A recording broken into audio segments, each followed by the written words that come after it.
10, 9, 8, 7. Hello and welcome to New Year's Eve Party Watchers. Hello and welcome to a very special episode here at Jardin du Mayfair. It's New Year's Eve 2024 and I've got some amazing party watchers to show you today. I just want to say a quick thank you to everybody who supported the channel this year. It means the world to me. Please do hit that subscribe button. My tech team tell me up to 70% of you still aren't subscribed. So hit subscribe and I'll keep these videos coming every week. So on our New Year's episode last year, I'm aware that we went a little bit crazy and all the watchers were just totally mental. So I've brought it a little bit back down to earth, but also while keeping the New Year's vibe. First up, I'm going to start with the Patek annual calendar chronograph, the 5905P, which is in platinum. What's the point in New Year's if you can't watch the day, the date and the month flick over crisply on your wrist, right? A calendar complication had to be the first on the list for our top 5 New Year's Eve watchers. This one is the Patek Philippe flyback chronograph annual calendar. So as well as the joy of the calendar change, you can time how long it takes you to get home and into bed after all the bells. So for any introverts out there, this will be right up your street. The 5905P was first released in 2015 as a successor to the 5960, which had been both in production and extremely popular since 2006, and was the first Patek to pair an in-house chronograph and annual calendar movement. This is the platinum version and sized at 42mm. It's really bold for a Patek, but it's exceptionally elegant and has a sector dial finished in a lovely deep blue colour.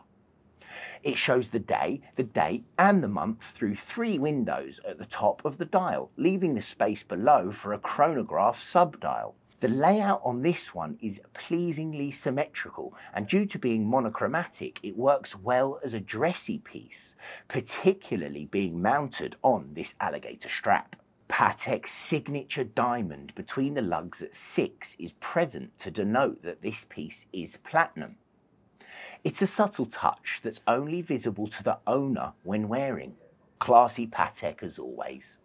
Next up, I had to include it, the Rolex Oyster Perpetual Celebration, the 124300. Now clearly we can't pass this one by, as the Celebration dial does exactly what it says on the tin. It turns a standard Oyster Perpetual into a righteous piece, entirely suited to partying, which is a real turn up for the books from a brand that's known for being conservative. This is one of the new release Oyster Perpetuals that launched in 2023. It's 41mm in full stainless steel with a sky blue dial decorated with vibrant balloons or bubbles in pink, red and orange. The vibrant Oyster Perpetuals have already been really well received, with the turquoise Tiffany, the coral and the candy pink dials leading the desirability of the pack, until, of course, the Celebration was released.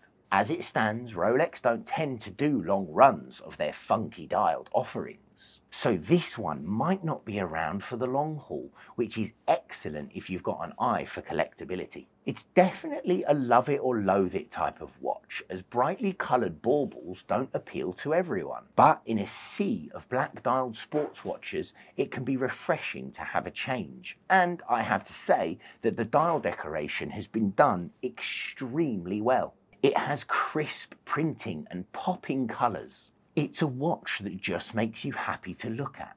And that's what life is all about, especially on New Year's. Now, I know I said I'd keep it down to earth, but next up, I just absolutely had to include this watch. It's a firm favourite. It's, of course, the Royal Oak Frosted Gold Open-Worked Rainbow.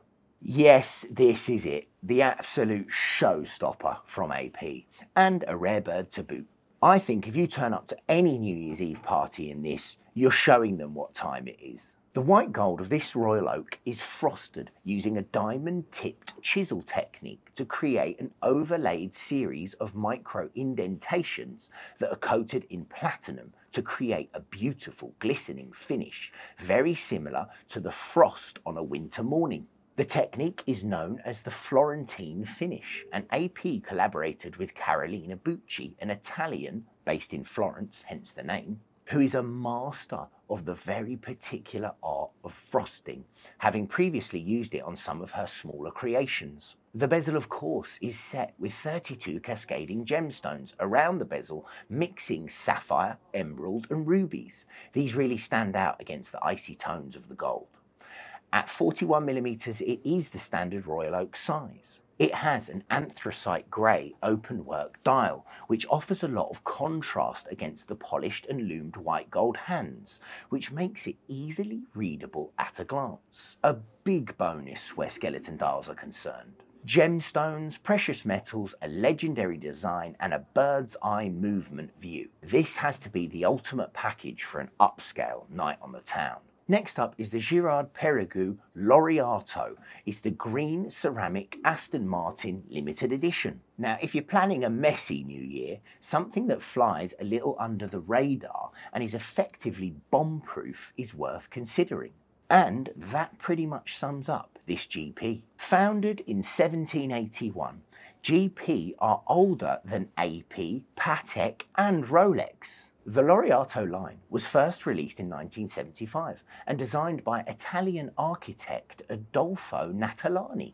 Named after the film The Graduate, or Il Laureato in Italian, yes please Mrs. Robinson. Often claimed to be a Royal Oak copy, but given that the Royal Oak was initially a commercial failure due to its price tag, this is in fact not the case. The Laureato has a similar style to the Royal Oak because in the 70s a lot of brands began to experiment with angular designs and integrated bracelets. This was the design trend of the era, and Laureato arrived on the scene a year before Patek launched the Nautilus. It is one of the flagships of the current range and is exceptionally popular with the if you know type of collectors. This one is a deep, almost Christmas tree green colour, which makes sense as GP teamed up with Aston Martin for this limited edition, and this particular shade is associated with the Aston logo. It bears the wings of the brand on the back, but there is no overt signature on the dial, which is often a bit of a relief with limited editions, let's be honest.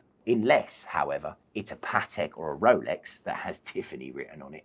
This is a 42mm model with a more than capable 100 meters of water resistance. So if you want to jump in that New Year's pool, you can. It's super light, insanely comfortable to wear, and it doesn't draw a whole lot of attention, which is perfect if you're doing a proper night on the tiles. Ceramic is much more scratch resistant than metal, so wear and tear is going to be an absolute minimum.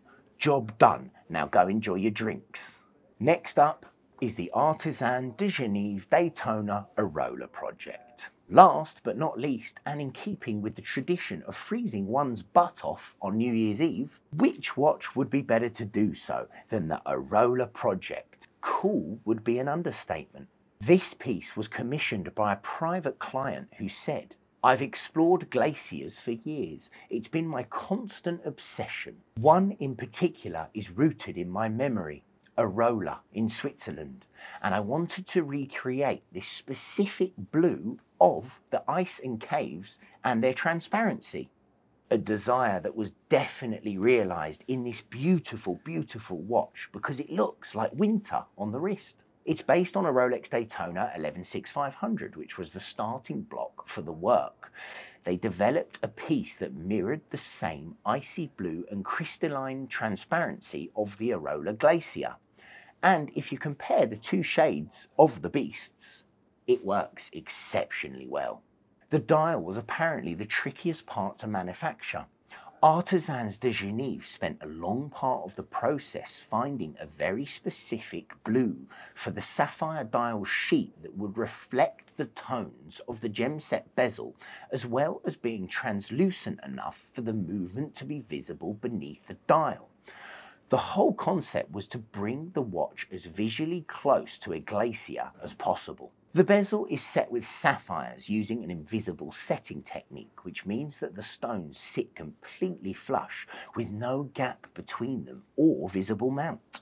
The Arola project comes with its standard Rolex Oyster bracelet and a complementary translucent Arola blue rubber bee strap, which I have to say looks the absolute nuts on this watch, and you can't buy them from Rubber Bee. Now, I did pick one last watch, which is the watch that I would personally choose to wear on New Year's Eve.